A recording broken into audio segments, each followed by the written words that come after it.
Hey guys, it's Ciera here. Welcome to my first ever bullet journal plan with me video. We're going to start off with February because why not? I did create a January spread, so if you want to go see those spreads, check them out on my Instagram at Ciera's Bujo. I started bullet journaling back in July of 2020 when I was off of school and we were all in lockdown because I was still wanting to be creative and keep my creative juices flowing, and this was a great way to figure out how. I'm currently in my second year in the Bachelor of Design program at Conestoga College. A few of my friends have started bullet journaling, so I thought I'd give it a try. You can see those posts over on my design account at Ciera Bish Designs. There's also a highlight in my bullet journal Instagram with all those posts as well. For my February 2021 spread, I wanted to stick with something that was not the usual hearts theme, but was still associated with the month of February. To start, I'm going over the faint pencil lines I drew in with a Pigmo Micron pen.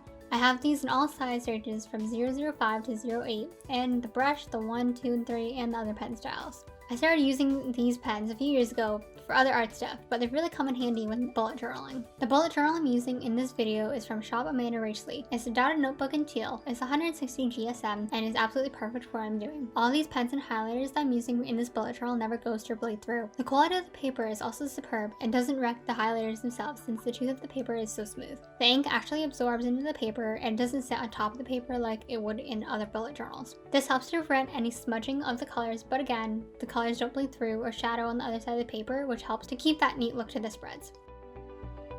For the cover page, I'm leaving one page as the February introduction and the opposing page containing the habit tracker as well as the calendar for the month. So now I'm just going in and adding an individual calendar for each habit that I chose. Sometimes I'll choose a grid method and other times I'll create a calendar for them. It really depends on the theme I'm going with. I'm going in and adding the year and the days of the week in some generic handwriting. Again, I measured out 5 rows and 7 columns, so it was about even on the page. I only added boxes for the number of days within the month, if that made sense. You can't really see it here, but each box is made of an individual line that isn't made with any other line. I'm going back to the cover page to draw out where I want the theme circles to be located. I drew these circles by hand, as you can see, so I wanted to make sure that they were actually circles and not just lopsided ovals. The color, as you will soon see, that I associate with February and Valentine's Day were the Zebra Mild Liner selection in gray, coral, pink, fuchsia, and magenta. These highlighters are vibrant and easy to work with, and I would definitely recommend them to anyone. I'm also using the green washi tape by the Queen, Amanda Rachley herself, from the light neutral set, and the pink washi tape I got from Miniso. I can easily say that the washi tape from Shop Amanda Rachley is more durable and adheres better to the page, but you're still able to lift it and adjust its placement.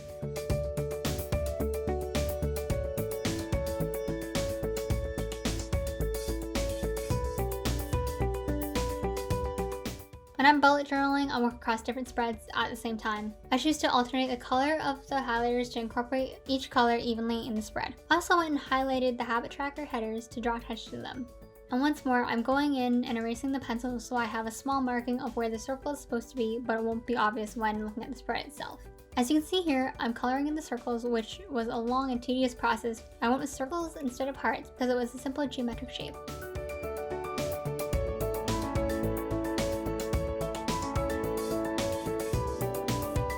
This theme was inspired by Bujo and Cookies on Instagram, so go check them out. They did an organic shape theme for their January spread, and I colored those shapes in similar to how I am coloring these circles in. All my inspiration for my bullet journals comes from the accounts I follow on Instagram as well as Pinterest.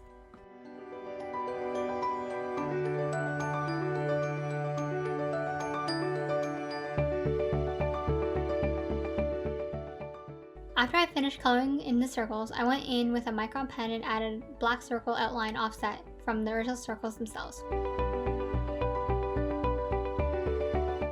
When I was designing the spread, I skipped one blank spread, which would be my first weekly spread of February, because I wasn't really sure how I wanted to execute this one, but I knew what I wanted the other ones to look like. My goal is to try and keep all of 2021 in one bullet journal, so my mood tracker and pixel per day is at the front of my bullet journal instead of doing it month by month, which you would see in some other people's bullet journals, and that's why you don't see it here. This weekly spread has a circle along the sides with lettering of what day it is inside the circle, and I keep flipping back to this calendar I drew so I would know which color order I had to use from the beginning, not that it really mattered that much though. For this spread, I was able to keep 4 days on one spread and then 4 on the other, just with a larger area to write out my to-do list and what I also had going on that day. Generally, I set up my bullet journal spreads based on when I know I have major projects and deadlines, so I actually have enough room to write out my tasks. I usually try to include 8 sections even though there are only 7 days of the week, so one section can just be for notes. On each weekly spread, I include a monthly overview for reference, and I also start the week off on a Sunday if I can help it. Some people start journaling on a Monday, and that's really your choice. And that's really part of what I like about bullet journaling, is that there aren't any rules, and you can just kind of make your ideal planner.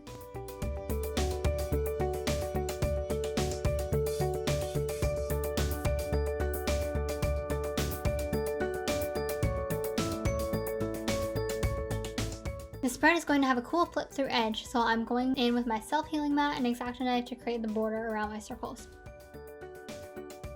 This also helped to create a smooth transition when coming up with a different theme for each week, and this way 2 weeks can share one theme and still have a creative element to it. Once I had an edge cut, I just went in and created a mirror composition of the week before.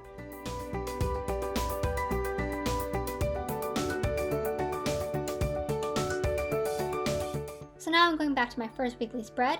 I knew I wanted to do different size circles based on the days that I had classes versus the days that I had off. The only downside was that I couldn't actually color them in because of the color scheme that I had for my other tasks, and thus I chose to leave them empty and just have a colored border instead. The next weekly spread I created was the last week of February. I still used 8 sections, but had them all even and stacked in a grid of 4.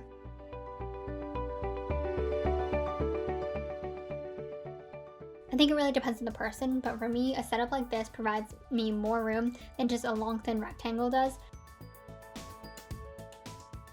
Normally my tasks are summarized in 2-3 words, which can be stacked rather than having a long row.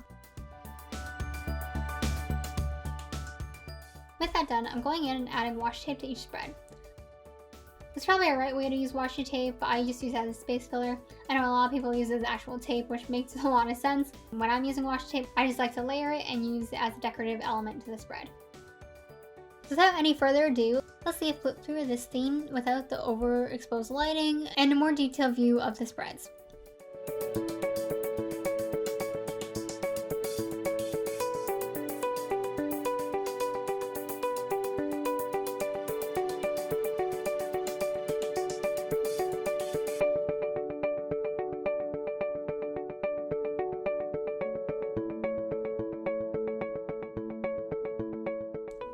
There we go. Thank you so much for watching this video. If you want to see more detailed photos of the spread, check out my Instagram account where I'll be posting them all. I really hope to keep doing this plan with me videos for you guys. Any products I used in this video are linked in the description below. I'm also making a bullet journal for my friend, so if you want to see a flip through of that bullet journal for theme ideas, stay tuned. Don't forget to like this video if you like what you saw, and leave comments of ideas of what you want to see next, and don't forget to subscribe and hit that bell so you know when the next videos are coming out. Bye!